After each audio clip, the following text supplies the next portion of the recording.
4 টেস্টে পাকিস্তানকে বাংলাদেশ জাস্ট উড়িয়ে দিল।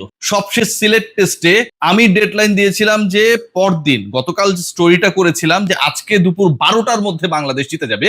সেই জায়গায় ভুল করার জন্য, ভুল তথ্য দেওয়ার জন্য আপনাদের সবার কাছে আমি ক্ষমা প্রার্থী, কারণ বাংলাদেশ আরো 45 মিনিট সময় কম নিয়েছে, পাকিস্তানকে উড়িয়ে দিয়েছে। পাকিস্তানের গণমাধ্যম এবং সেই গণমাধ্যমে লিটন কুমার দাস এবং তার দলকে নিয়ে যে ট্রল হয়েছে, সেই ট্রলের জবাবে বাংলাদেশ দলের 11 জন ক্রিকেটার, স্কোয়াড সহ 15 জন ক্রিকেটার, সাপোর্ট স্টাফ সহ সংখ্যাটা হয়তো একটু 20+ হবে, জাস্ট ওই ট্রলকারীদের থাপ্পড় মেরেছে, চর বসিয়েছে তাদের দুগালে। চর খেয়েছেন বাংলাদেশের অনেকেই। লিটনকে কেন্দ্র করে যখন নানা ধরনের ট্রলিং চলছিল, রিজওয়ান নাকি লিটনের ফাদার, এরকম কথাও বলেছে অনেকেই, সেখানটায় গিয়ে আমাদের দেশের অনেক মানুষ বাংলাদেশেরই সমালোচনা করেছে। এটা খুব সহজ। আজকে তাদের অন্তরে জ্বালা, সেই জ্বালার কারণ দুটা। একটা হচ্ছে তারা আসলে বাংলাদেশে থাকলেও পাকিস্তানকে মনে প্রাণে ধারণ করে এবং বাংলাদেশটা কেন পাকিস্তান হলো না বা এখনো নয় সেই নিয়ে আফসোস করে।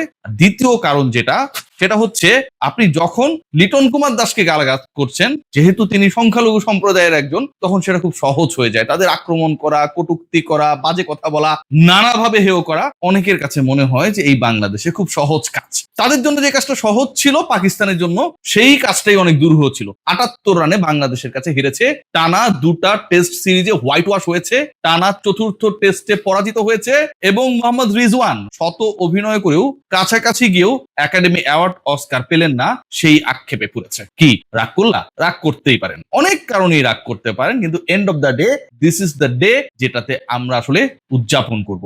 রাগী মানুষদের রাগ, ক্ষোভ, কষ্ট না পাওয়ার আর্তনাদ, পাকিস্তান হেরে গেছে সেই কষ্টের প্রলাপ শোনার আসলে এই বাংলাদেশের কারো অন্তত এই মুহূর্তে সময় নাই। ভাবতে পারেন যারা পাকিস্তানি, যারা বাংলাদেশকে গালাগাল করেছে গত 24 ঘন্টায় অথবা গত 18 ঘন্টায়, তাদের সাথে যখন এই দেশের মানুষজন, এই দেশের হাওয়ায় আলোয় বরফ হওয়া মানুষজন এক হয়, আমাদের জাতীয় দলকে গালিগালাজ করে, ঠিক তখন কেমনটা লাগে। অথচ এই ক্রিকেটাররা পুরো দেশের প্রতিনিধিত্ব করেছে আজকে। হোয়াট অ্যাবাউট তাইজুল ইসলাম? মূল ক্রিকেটে যদি ফিরে যায়, আজকের সবচেয়ে বড় ক্যারেক্টার তাইজুলের এই ক্যারেক্টারকে আলোচনা করতে গেলে শুরুর দিকের আলোচনাটা করতে হয়। বাংলাদেশ দল কেন অতিরিক্ত অফ স্পিনার নিয়ে খেলছে না, কত আলোচনা আমরা শুনেছি না? আরো একজন অফ স্পিনার দরকার ছিল, প্রয়োজনে আমরা তাইজুলকে বসিয়ে রাখতাম। Taijul is not effective. প্রথম টেস্টে তাইজুল খুব বেশি ইফেক্টিভ হন নাই, সত্য। প্রতিদিন আপনার সানডে না, প্রতিদিন আপনি 5 উইকেট পাবেন না, প্রতিদিন ম্যাচ জেতাবেন। আর যেদিন ম্যাচ জেতানোর জন্য মিরাজ রয়েছেন, নাহিদ রানা রয়েছেন, তাসকিন রয়েছেন, সবাই যদি একসাথে ম্যাচ জেতাতে চান, একটা ম্যাচ আসলে কতজন জেতাতে পারেন সেটাও কিন্তু একটা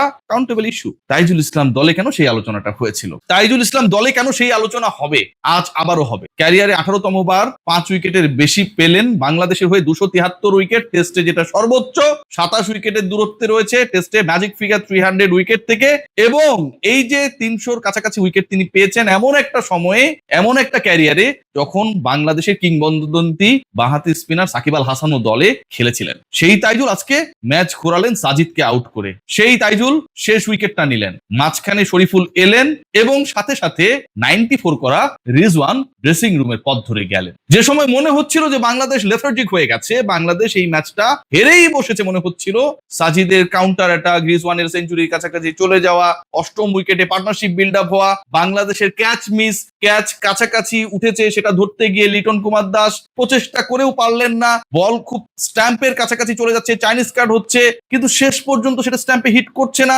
সকল ব্যাড লাক যখন এক হয়ে একটা মিছিলে নেমেছিল যে বাংলাদেশ হয়তো আজকে হেরেই যাবে, আর একই সাথে যাদের চরম আনন্দ, সুখানুভূতি তৈরি হয়েছিল বাংলাদেশে থেকে যে বাংলাদেশ সত্যি সত্যি হেরে যাবে, তাদের সেই আনন্দে পানি ঢেলে দিলেন শেষ পর্যন্ত মেহেদী হাসান মিরাজ দুর্দান্ত ক্যাচ নিয়ে, তাইজুল ইসলাম 2টা উইকেট নিয়ে, শরীফুল ইসলাম দারুণ ভাবে এই ম্যাচে বাংলাদেশকে ফিরিয়ে। একটা ম্যাচে কত প্রাপ্তি, মুশফিকুর রহিমের 16,000 রান, আন্তর্জাতিক রান, সর্বোচ্চ সেঞ্চুরির রেকর্ড। লিটন কুমার দাস বাংলাদেশে যেখানে খাদের কিনারায় পড়ে গেছিল, ঠিক সেখান থেকে দলকে তুলে আনা সেই সেঞ্চুরি। তাইজুল ইসলামের বল হাতে পারফরম্যান্স, লিটন মুশফিকের সাথে 2 ইনিংসের টানা 2টা অসাধারণ অনবদ্য পার্টনারশিপ, যে পার্টনারশিপ গুলো না হলে আজকে হয়তো ম্যাচের ফলটা ভিন্ন রকম হতেও পারত।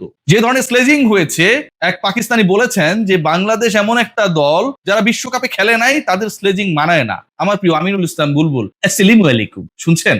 আপনার প্রিয় পাকিস্তান কাইট ডিপ্লোমেসি করে যাদের সাথে আলোচনা করে বাংলাদেশকে বিশ্বকাপে খেলতে দেন নাই, আর কাইট ডিপ্লোমেসি করে পাকিস্তানকে ঠিকই বিশ্বকাপে খেলার পথটা সুগম করেছিলেন, সেই পাকিস্তানিরা বলে যে যেই দল বিশ্বকাপে খেলতে পারে না তাদের পাকিস্তানিদের স্লেজিং করার অধিকার নেই। বাংলাদেশ শুধু স্লেজিং করেনি, বিশ্বকাপে খেলা পাকিস্তানকে খেলে দিয়েছে, উড়িয়ে দিয়েছে, জাস্ট বুঝিয়ে দিয়েছে এই দলটা কতটা অসাধারণ। এবং তোমরা আমাদের সাথে পারো না, তোমাদের ঘরেও পারো না, আমাদের ঘরেও পারো না, ঢাকাতেও পারো না, সিলেটেও পারো না, রাওয়ালপিন্ডিতেও পারো না, পারো শুধু ওই কাইট ডিপ্লোমেসিতে। কারণ ওখানটায় আমরা পারার জন্য, ওই বাংলাদেশে অনেকে রয়েছে না যে এখনো বাংলাদেশ জিতেছে এটা হজম হচ্ছে না, তো ওখানে ডিপ্লোমেসি করতেই গিয়েছিল এমন একজন যিনি আসলে বাংলাদেশ খেলুক না খেলুক পাকিস্তানের মান সম্মান রক্ষা করতে হবে, আইসিসি কে বাঁচাতে হবে সেই টার্গেট নিয়ে। সো ওই জায়গায় এই ঘটনা ঘটবে। আজকের এই ম্যাচটায় আমার কাছে সবচেয়ে বেশি সিগনিফিকেন্ট পার্ট যেটা মনে হয়েছে, এই টেস্ট দলটা একটা চনমনে অসাধারণ কনফিডেন্ট বডি ল্যাঙ্গুয়েজের বহিঃপ্রকাশ হয়েছে। যখন মনে হচ্ছিল ম্যাচ চলে যাবে, ঠিক তখন আমরা ব্রেক থ্রু পেয়েছি। আজকের ঘটনা যদি বলি, গতকালকে যখন 7th উইকেট পার্টনারশিপে আমরা খেয়াল করলাম যে 134 রান অ্যাড করলেন রিজওয়ান আগা, ঠিক তখন আমরা ব্রেক থ্রু পেয়েছি। শেষ বিকেলে টানা 2 উইকেট নিয়ে টেস্টের খেলা যে ঘন্টায় ঘন্টায় সেশনে বাংলাদেশ যেভাবে ম্যাচে ফিরেছিল, জয়ের জন্য আরো 120-এর কাছাকাছি পাকিস্তানের রান প্রয়োজন ছিল, টিম টাইগার্সের 3টা উইকেট, সেই রংটা বাংলাদেশ শেষ বিকেলে নিজেদের ক্যানভাসে তুলির আঁচড়ে চড়িয়েছিল ওই তাইজুলদের দ্বারাই। এই ম্যাচে কতগুলো হিরো, এই সিরিজে কতগুলো হিরো। মেহেদী হাসান মিরাজ 5 উইকেট নিয়েছিলেন, মুশফিকুর রহিম সেঞ্চুরি করেছেন, প্রথম টেস্টে অর্ধশতক করেছেন, লিটন কুমার দাস অনবদ্য কিপিং করেছেন, যে কিপিং এর আলোচনাটা তার ব্যাটিং এত ভালো হয় যে সেই আলোচনা হয় না। স্লেজিং করে করে পাকিস্তানিদেরকে তাদের জাত চিনিয়েছেন। তাইজুল ইসলাম, যিনি চলেন না বলে মার্কেট 6 লাভ, সেই তাইজুল প্রুফ করে দিয়েছেন যে তিনি আসলে কতটা সচল অচলের ভিড়ে। আজকের এই ম্যাচে, এই সিরিজে নাহিদ রানা যেভাবে বিশ্বে তার নজর কেড়েছেন গতি দিয়ে, সুইং দিয়ে এবং প্রতিপক্ষকে ভয় দেখানোর মানসিকতা দিয়ে, পরের আইপিএল এ অনেকেই বাংলাদেশিরা হয়তো খেলবে না, মনে মনে আফসোস করবে। খেললে নাহিদ রানা যদি এভেলেবেল থাকতো ভালোই হতো। বাংলাদেশ জিতেছে, আবারও মনে করিয়ে দিই, টানা 4 টেস্টে পাকিস্তানকে হারিয়েছে, টানা 2 সিরিজে তাদের হোয়াইট ওয়াশ করেছে। বিশ্ব রেকর্ড যারা গড়ার পরিকল্পনা করছিল, যারা বলেছিল যে বিশ্বকাপে খেলতে না পারা একটা দলের তাদের স্লেজিং করার অধিকার নেই, এখন আর তারা স্লেজিং করবে না। বিশ্বাস করুন, এই কন্টেন্ট আমি যখন আলোচনা করছি তখন বাংলাদেশকে তাদের স্লেজিং না করে সান্ত্বনা দিয়েছে। ব্যাপার না, better luck for the next time. Pakistani যারা আছেন, যারা শুনছেন, আপনাদেরও better luck for the next time, কম ব্যবধানে হাইরেন।